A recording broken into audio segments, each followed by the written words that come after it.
Yo, what up? Welcome to another episode of the Oakland Warriors podcast. I'm Patrick, and I'm joined by, it's been a long time, I think, my good friend and frequent guest on this show, Vubang. What's up, Vubang? What's up, Patrick? And yes, I'm from the group chat. Oh, yeah, the group chat. Yeah, we're on a big group text with a bunch of dudes that I think I know 5 of them. I probably know more of them by now because I've had a bunch of them on this show, and I'll have more of them on. But yeah, that's where Vubang's from. So I gotta admit, man, I'm a little rusty because I think it's almost been a couple months since I've put out an episode or even thought about Warriors basketball. I completely tuned out, and it's been great. Putting last season, all that mumbo jumbo behind me. I skipped the FIBA championships, Team USA stuff, all that. I skipped Rich Paul, throwing shade at Steph on some podcast or whatever, because to me, like, don't even matter. But, I wanted to get back into the swing of things. And as we're recording this on Friday, it was kind of announced, or it was announced, that the Warriors, they signed the former number, I think, 23 pick in the 2021 draft by the Houston Rockets, Usman Garuba, to a two-way deal. And they're also supposedly supposed to meet with Dwight Howard, one of my least favorite players in the last 10, 15 years. They're meeting with him supposedly next week. And I want to talk about Garuba first. He was somebody that I had my eye on in that draft. He's not that tall. He's 6'8". He has a 7'3" wingspan. But the dude, he was supposed to be good in the pick and roll and good defensively. I honestly did not track him at all very much in Houston, but Houston's Houston, right? Rebuilding team, kind of scattershot bunch of dudes for a couple years. And so they got rid of this guy. And I think a two-way is great. It's great use of a two-way. And I think that he could honestly help with the Warriors on defense. Just another big body. I mean, we all know that's kind of what they're missing right now. So I like it. I mean, if anyone can come into can take a guy like Garuba and like a role player like that and just have him fit into the system, the Warriors system could be perfect for him. I don't know. I'm not making any grand predictions, but it's a very, low risk, high reward type thing. You got any thoughts on this dude? Yeah, this is the draft I remember. It's the draft they had like a ton of different players. I'm looking it up right now. 4 first-round draft picks, and he's the odd man out that didn't make it through. Yeah. So hopefully it's really just the number of people that were trying to get a position. So yeah. And, he was somebody that the Warriors looked at the time and whatnot. So I think it's great. I'm super happy, and I look forward to seeing what he can do in camp. I'm looking forward to just getting eyes on him, seeing what kind of player he is for real. Because again, this news just came out today, and I was in no rush to watch a bunch of clips of him, but I like what I know from before. Dwight Howard. I'll let you take this one, man. You could start off. What are your thoughts on this tweet by Shams that the Warriors are talking to Dwight Howard next week? I mean, I think the first thing is that this is a Dwight Howard news PR thing, right? I mean, it's coming from Dwight Howard and not from the Warriors, I assume. Like, why else would a news of a meeting coming up next week be actual news? Right. I think it's very odd. I know this happened last year or the year before, where his camp came out and said, Dwight Howard is having conversations with these three teams. I still think that the Warriors system can take care of guys like this and keep them in control, especially with a guy like CP coming in. I don't see a problem with it. If he can kill in the Taiwanese league, I assume he can kill here. But yeah, just realistically, I think there's a possibility. I mean, at one point, he was the best center in the league, and he should have been in the top 75, except for the fact that he's an idiot. Yeah, I mean, I got to thank Dwight Howard for going to the Rockets and allowing us to get Andre Iguodala. That was a big non-signing for the Warriors. Like I've never been a big Dwight Howard fan. Like I guess if he's a big body at the end of the bench, then I mean, is he better than JaVale McGee at this point? I don't know. I mean, that's the comp, right? If I told you 5 years ago, would you rather have JaVale McGee or Dwight Howard? 5 years ago, man, I just don't like Dwight Howard. So as a person, you don't like Dwight Howard as a person. I guess I'd probably want Howard 7 years ago. Yeah, of course, sure. Because JaVale McGee at that point was still Shaqtin' a Fool, the butt of the jokes, clips of him running the wrong way on the court and all that jazz. So JaVale McGee as a role player, we found out was great for the. What do you think of him signing with the Kings? Again, I don't know what he has left in the tank, but I was surprised. I was surprised he went to the Kings. I guess the draw of Mike Brown, and then also, maybe he just wants to play like with some of these younger kids, and maybe he has a more defined role, right? But do you think he was legitimately going to sign with the Warriors, or if the Warriors even wanted him?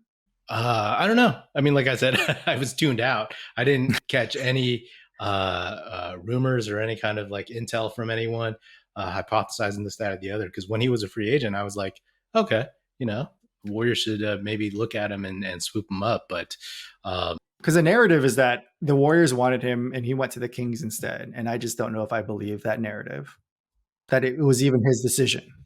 Yeah. I mean, again, I have no clue. I mean, we'll see as the first game versus the Kings comes closer, whenever the heck that is. And I'm sure people will chatter about that a little bit, but like, not a huge loss missing out on JaVale McGee if they can find other dudes to fill in. But like with Dwight Howard, man, it's like, I guess if you have a bunch of like vets and grumpy old dudes like Chris Paul and Draymond Green and etc., then hopefully they can keep Dwight Howard not necessarily in line, because I don't think like he's wild like that or like going to be like a distraction.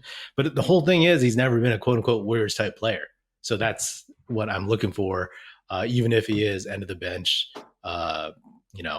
fouling dudes for 5 minutes a game. So, but I would be curious to see him run the Warriors offense just to see if he can actually do it.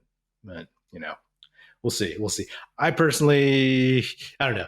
You tell me, like right now, if it was like, okay, the Warriors gonna, you could decide if the Warriors get Dwight Howard or not. Would you say yes or no?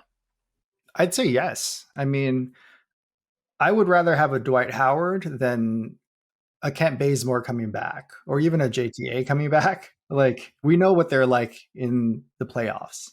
At least I would somewhat trust a tall body to to post up against a Jokic, right? Because it's really just about Jokic in the playoffs. Every decision we make at this point is about one player in the playoffs. Yeah. Okay. No, that's fair. That is definitely fair. So we'll find out soon if that meeting actually takes place and if anything comes of it. I want to quickly just chat about Team USA and the FIBA championships. The Warriors lost to, I believe, Germany, and then they lost the bronze game, the third place game, to our friends up north in Canada. And I don't know. I mean, like, was this a big deal? Like, did you have any takeaways from this whole thing? I mean, the biggest deal for me is the Steve Kerr situation, right? I mean, well, first of all, if they win, and no one's going to be talking about it. If they lose, it's going to be a big deal. But it's always been a big deal to have Coach K coach the USA basketball and sort of what it means to recruiting at Duke and the reputation he has. If Steve Kerr starts getting a reputation of like not being able to hold up USA basketball, and God forbid he doesn't win the gold medal next year, then it's going to hurt the Warriors. That's all I really care about. I really don't care if USA basketball wins or loses. It just really comes back to being a Warriors fan. Yeah, and like I said, I didn't tune into any games live, but I just kept reading, little blurbs saying about how small the Team USA was, and I was like, I feel like I've heard this before. Right? It's just we don't have any good American centers. Right, especially dudes who are willing to play down low, injury prone and scared of playing. Like Zion, is Zion ever going to play at internationally? Probably not, man. I don't know. Because I just don't believe in his health, and I don't believe that as the years go that he'll be one of those prime guys to get. But I could be wrong. It's funny though, right? Because there was all that noise about LeBron James and Steph and Anthony Davis and Draymond. They're all like committing. I don't know if it's true or if it was just social media like hype, but they're all committing to the Olympics next year. And I mean, it's funny, right? Because we've seen this story like twice already. It's like the 92 Barcelona team. It's like, oh, we're going to show the world again. We're going to get like our best guys to show we're the best basketball country in the world. And then that happens. And then they kind of, players don't commit. They don't get the best dudes. And then all of a sudden they lose again. And then it's like, okay, we're coming back with the best players. And here's the redeem team with Kobe and LeBron and Melo. And, we're back. And then, commitments kind of fade and whatever. And it's like, oh, here's all these young guys and we lose. And like, oh, now we're going to come back and show everybody. I don't know. I mean, it's like the same thing over and over again. And it'll be fun to see Steph in the Olympics if he goes. But, all the drama just feels kind of, I mean, was there drama? I mean, were people really that upset? I don't know. They're upset, but it's the people that there's two different types of people. One half were just like, there's basketball being played in the Philippines right now. And I didn't know it was in the Philippines, man. I was like, why am I seeing all like these social media things of dudes trying like Filipino candy? Yeah. And the other half were just like, I can't believe we lost. But my whole thing with USA basketball, FIBA basketball, is that there's two different types of formations. The one is we build a team based on who we can get that are the best at what their position or what have you on an off Olympic year, right? The other is we get the best of the best. And whether or not they all play well together, that's secondary to us getting the best of the best. And it's not going to be hard to convince Steph, who this is now the last thing on his resume. And it's not going to be hard to convince them to go to the Olympics in the middle of Paris in the summer, versus in Japan during the pandemic, which was impossible, obviously. And, in Rio, they were on a cruise ship docked on the side, like Paris in the middle of summer, like they're all going to go. Right. So my whole thing is like the way that everybody else does this in all the other countries is they have cohorts and they train and they know how to play with each other since they're 12 years old. Like these guys all know each other. They just don't show up and start playing. And so we just need to start at a certain age and figure this out. And rather than build this past team with just like, let's just pick Mikal Bridges, let's have Jalen Brunson, legitimately pick players that are in a program that'll play multiple years so that they all know how well to play with each other. So I'm fine with this team as long as I know that they're going to play next year in the Olympics. And it sounds like they're not going to play next year in the Olympics together. They're going to blow this team up and replace players with Steph and with Anthony Davis and with LeBron. Like this is a LeBron team building exercise next year. It's not going to be the way that it should be built. Right. And it's perfect for LeBron because it's like this, the narrative of this thing. I haven't used that word narrative in a long time. I use it all the time on this show. The narrative is like, okay, now he's coming in to be the hero, save the day, and all that jazz. It's funny because, right, like the commitment that Jerry Colangelo had asked after the loss that led to the Redeem team. It's like, they've been more relaxed on that, right? On like, guys committing for several years up until the next competition or whatever it may be. So, we'll see. I mean, I do want to see Steph get into the Olympics. I mean, I think that'll be cool. It'll be good to see like the biggest names, although LeBron will be like 40 or something and Steph will be, 35, 36 and whatnot. So they will need some young dudes. I'm sure Anthony Edwards, if healthy, will be there. It's tough, seeing Anthony Edwards and Halliburton on that squad and be like, Doe. In some other timeline. But we all know it takes 12 years for a center to develop. So yeah, I mean, it's like we can go back to our discussions about the 2020 draft way back when. And oh man, anyway, I'm pretty sure the Rockets fans are like talking about the difference between Usman Garuba and Alperen Şengün. They have deep discussions about that as well, just like we have. You know what? Why not? Why not? I want to ask you about the new NBA rest rules. That's the news, I think, of the past week and a half or whatever.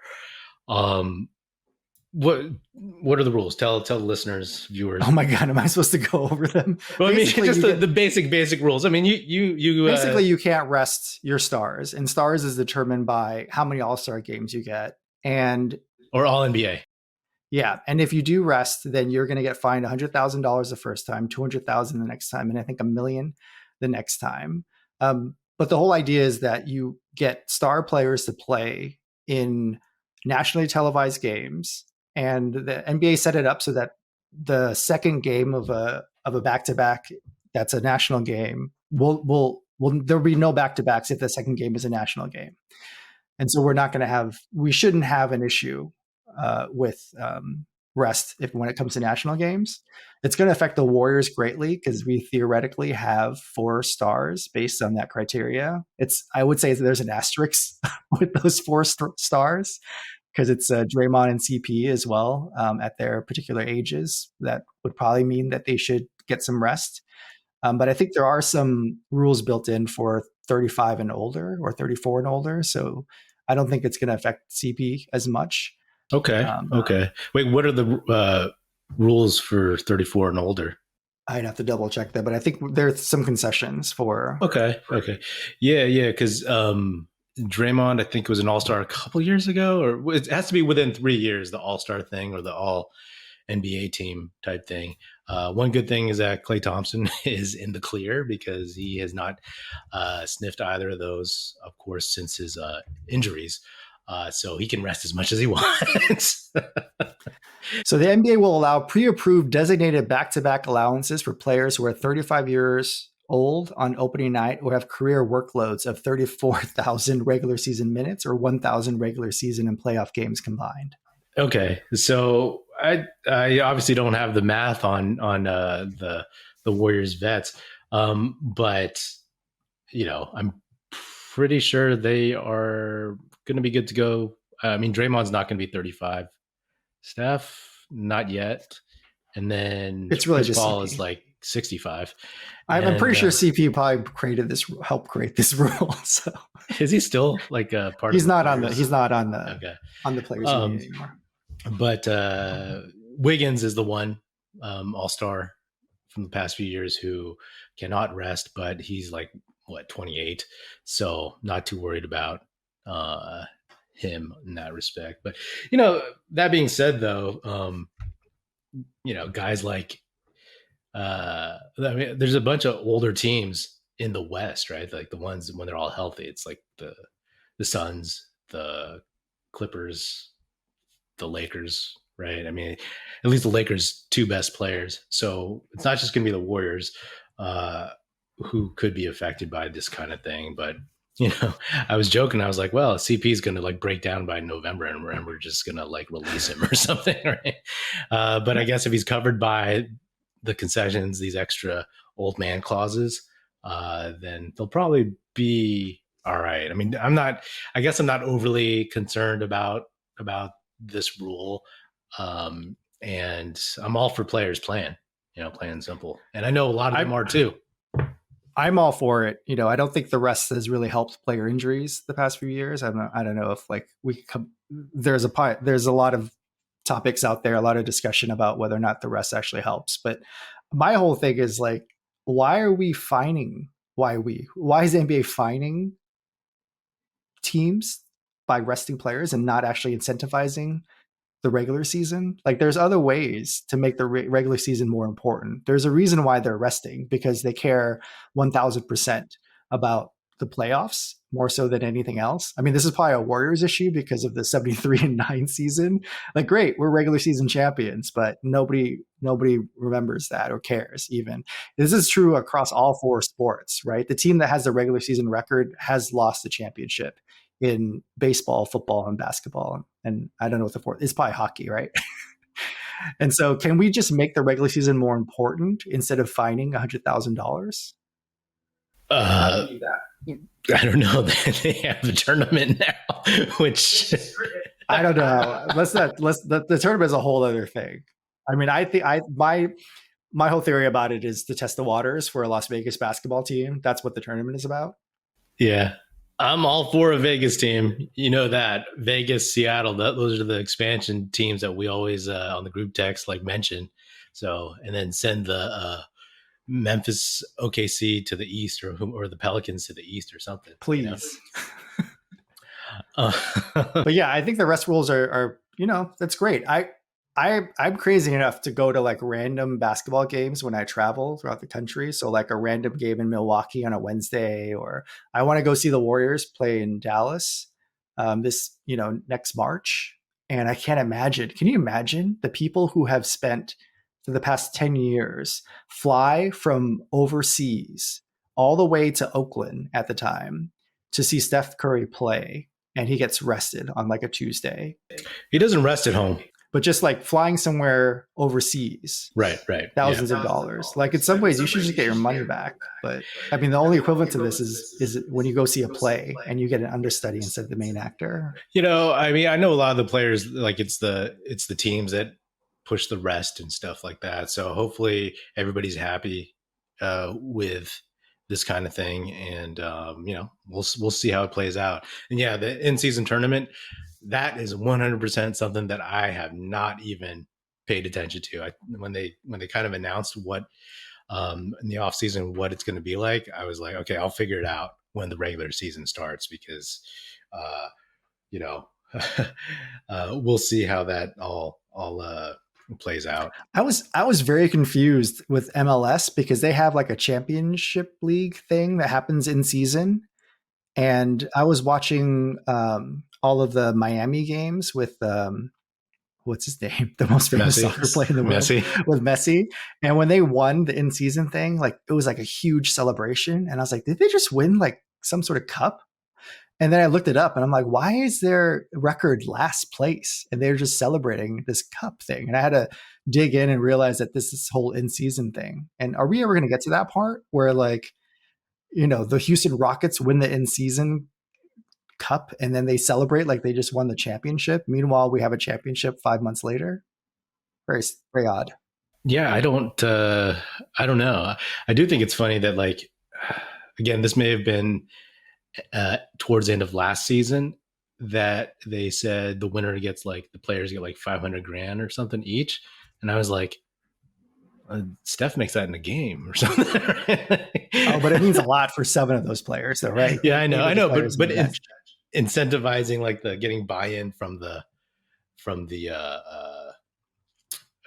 star players. But again, if it just falls into the 82 game season, the regular season, then it's fine. When baseball got the whole like whatever league ends up with home field advantage in the World Series, like that was a game changer. Do they still do that? I don't know if they still do that. I mean, it was a big deal when the Giants were playing. I think in the World Series. I haven't followed baseball in a while, but I mean, wouldn't that be more enticing? Yeah,